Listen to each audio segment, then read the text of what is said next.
जय जय राम। श्री राम जय राम जय जय राम। श्री राम जय राम जय जय राम। श्री राम जय राम जय जय राम। बोलिए सियावर रामचंद्र महाराज की जय। ऊंचे कैलाश पर्वत पर भगवान भोलेनाथ उमा जी को कथा सुनाते हुए बोले कि हे उमा जी, राजा जनक ने बंदी जन बुलाए। उन्होंने भरी सभा में हाथ उठाकर महाराज के प्रण की घोषणा कर दी। बोले बंदी बचन बर सुनहु सकल महिपाल। पन विदेह कर कहीं हम भुजा उठाए विशाल। सियावर रामचंद्र पद जय शरणम। जनक जी के बंदीजन बोले कि हे आदरणीय राजाओं, हमारी बात ध्यान से सुनो। हम महाराज जनक के अटल प्रण की घोषणा करते हैं। यह वज्र के समान कठोर पर्वत से भी भारी शंकर धनुष रखा है। इसने बड़े बड़े वीरों के बल का ग्रास कर लिया है। रावण बानासुर जैसे योद्धा तो इसे देखकर ही चुपचाप चले गए।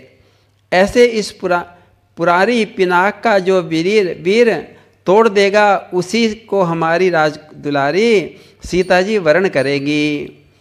सोई पुरारी को दंड कठोरा। श्री राम जय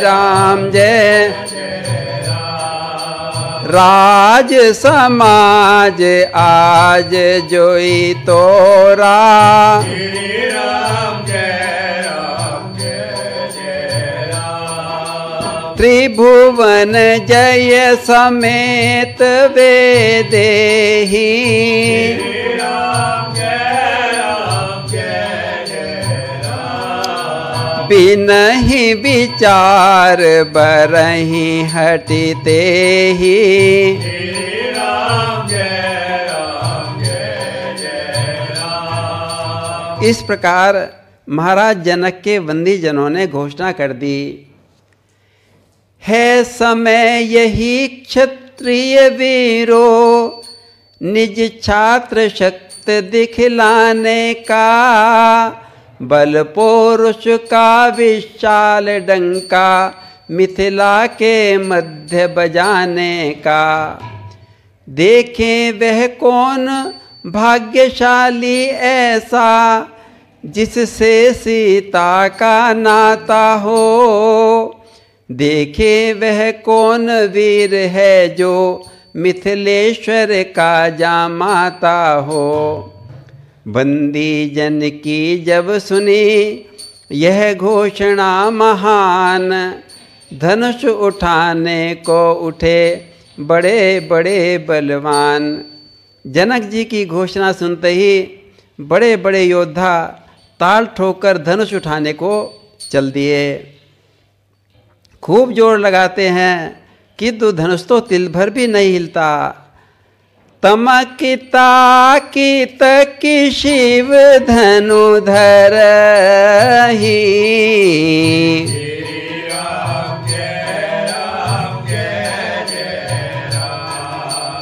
उठहि न कोटि भांति बल करही।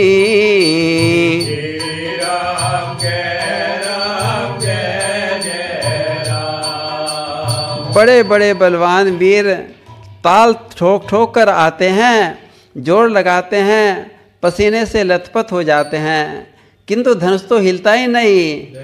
झुंझला झुंझला कर झपट झपट झुकते थे झोंके खाते थे। अचला चल दी थी चाप अचल चांद हो भुवन चकराते थे। हलचल थी दशों दिशाओं में जल थल का पायोद्धाओं से। पर महादेव का महाधनुष तिल भर भी न हिला राजाओं से। उठता तो दूर तिल भर भी नहीं हिला। तब सभी राजाओं ने निर्णय किया कि आओ सब मिलजुल कर उसे इकट्ठे उठाएंगे, अकेले तो उठता नहीं। फिर राजा राजकुमारी किसकी होगी, यह निर्णय कैसे होगा, ये निर्णय तो हम बाद में कर लेंगे, अब तो धनुष उठाओ। और इस प्रकार कहकर सारे के सारे राजा एक साथ ही हजारों राजा में घमंडी मूर्ख राजा एक साथ जूझ पड़े, किंतु धनुष तो तिल भर भी नहीं हिला। अपनी कीर्ति विजय वीरता सब कुछ गंवाकर आकर बैठ गए। भूप सहस 10 एक ही 12 श्री राम जय लगे उठा मन टरे नटारा।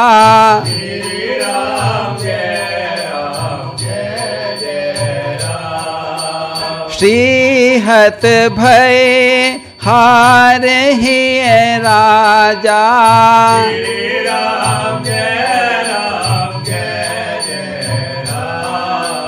बैठे निज निज जाए समाजा।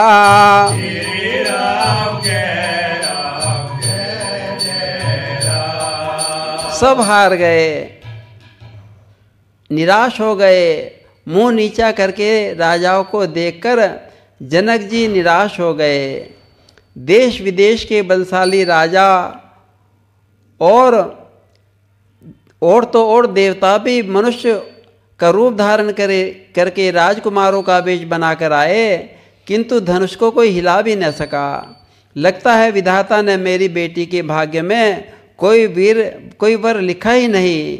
क्या पृथ्वी वीरों से खाली हो गई। हे द्वीप के राजागण, हम किसे कहें बलशाली है। हमको तो यह विश्वास हुआ पृथ्वी वीरों से खाली है। चले जाओ, अपने अपने घरों को लौट जाओ। लगता है मेरी बेटी का भाग्य में विवाह लिखा ही नहीं। और सुनो, अब आप अपने को वीर मत कहना, मैं जान गया अब पृथ्वी वीरों से खाली हो गई। अब जनी को माखे भट मानी। श्री राम जय जय राम। वीर विहीन मही में जानी।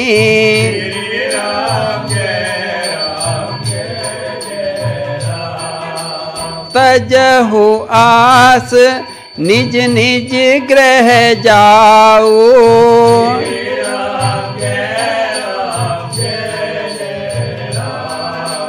लिखा न विधि वेदे ही विवाहो।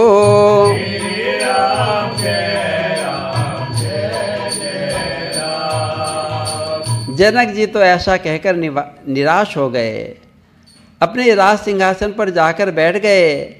किंतु उधर क्या हुआ, ऊंचे मंच पर विराजमान लखनलाल जी के नेत्र तो लाल हो गए, भ्रुकुटी टेढ़ी हो गई। जनक जी के वचन लक्ष्मण जी की छाती में गड़ गए। चुकुटी में भ्रुकुटी कुटिल हुई, लोचन दोनों अंगार हुए। राजा के बाण समान वचन छाती के भीतर पार हुए। अब तो लखनलाल जी के भ्रुकुटी कुटिल हो गई। बोलिए सियावर रामचंद्र महाराज की जय।